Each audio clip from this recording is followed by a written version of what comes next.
Let's take a look at question number 31 from the May 2016 Algebra 1, the release version of the STAAR test. So let's take a look here. So what we're dealing with here is the area of a circle. Okay, so they're giving us the formula for the area of a circle right here. So we have A equals pi r squared. And it's asking what is the area of this circle in square centimeters. And they're also telling us the radius is 6 x to the 9th power, y to the 5th power. Okay, so basically we're just going to have to plug in that radius into our area formula and then just simplify it. Okay, so let's go ahead and rewrite our formula. So we have area equals pi r squared. Okay, and they're going to rewrite it, and we're going to replace our y this time. So we're going to replace our y. Go ahead and put it in parentheses. Anytime you're replacing a variable, I recommend putting it in parentheses. Okay, put our square out here. Don't forget your square.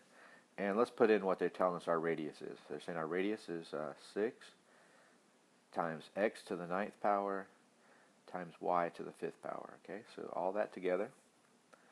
And remember when we're doing exponents that if your exponent's on the outside here, what you need to do is you're going to have to multiply that to each exponent of everything on the inside. Okay, so what I've recommended to you before is a lot of times we'll forget this constant value here. Okay, this constant value of 6. So a good idea is to go ahead and put a 1 here. Okay, so there's an understood or implied exponent of 1 here. Okay, so go ahead and put a 1 here. Okay, and you're going to multiply to each factor here. Each factor's exponent. Okay, so we're going to multiply each one to 2. So let's go ahead and rewrite it down below. So we're going to just bring down our pi. Okay, and we can go ahead and drop our parentheses at this point once we multiply to each exponent. Okay, so we have 6 to the 1 to the first power, which is just normally we just write it as 6. Okay, so 2 times 1. So here we got 2 times 1 is 2. So we're going to rewrite. So we have 6 to the squared. Okay, 6 squared. Okay, now we're going to take the 2 here and multiply it to the 9 for the x. Okay, that gives us 18. So we have x to the 18th power. Okay, one final. So now we want to multiply 2 to the 5th, 2 to 5, which is 10. 2 y to the 10th. Okay, so go ahead and write y to the 10th. Okay, and let's go ahead and evaluate.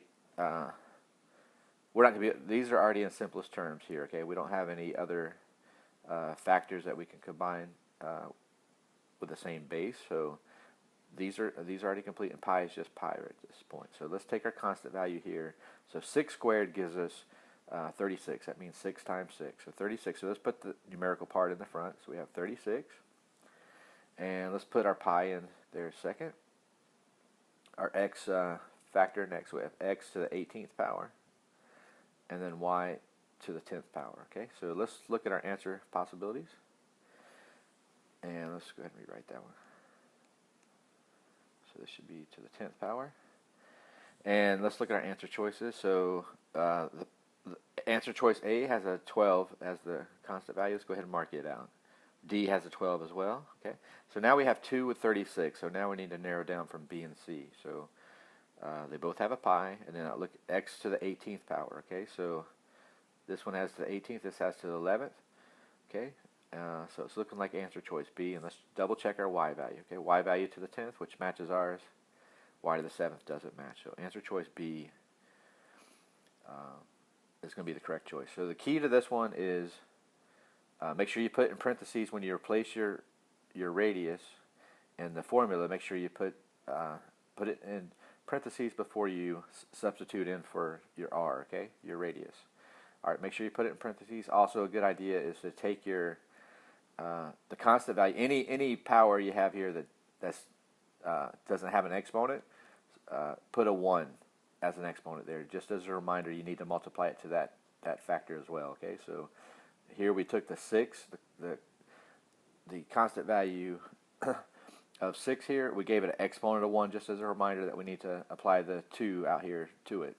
to its exponent. Okay, so if we had an x here without the 9, we put a 1 here as well. So any variables that have no exponent labeled, you go ahead and label it as a 1, and then that's a reminder that you need to multiply that your whatever exponent you have out here to each one of those individual. And we can relook at what this actually means. Okay, let's take a quick look at what this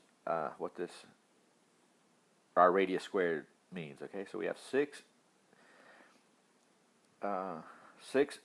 to the 9th y to the 5th. Okay, squared. Okay, what that means is it means 6x to the 9th y to the 5th times 6x to the 9th y to the 5th. Okay,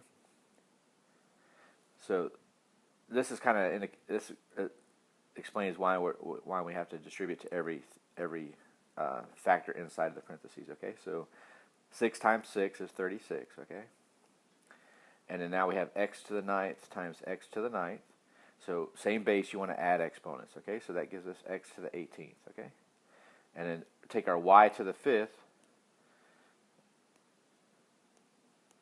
and multiply it to y to the 5th again, and we get y. Add, since it's the same base, add your exponent, and we're multiplying. So y to the 10th. Okay, so that's if this is confusing for you about how to distribute the exponent out here to each element in there, you can rewrite it. So just rewrite it as we did here, and do it this way. See if that makes more sense to you. But that's why it's true. That's why we need to multiply this 2 to each exponent on the inside, including the 6 there. So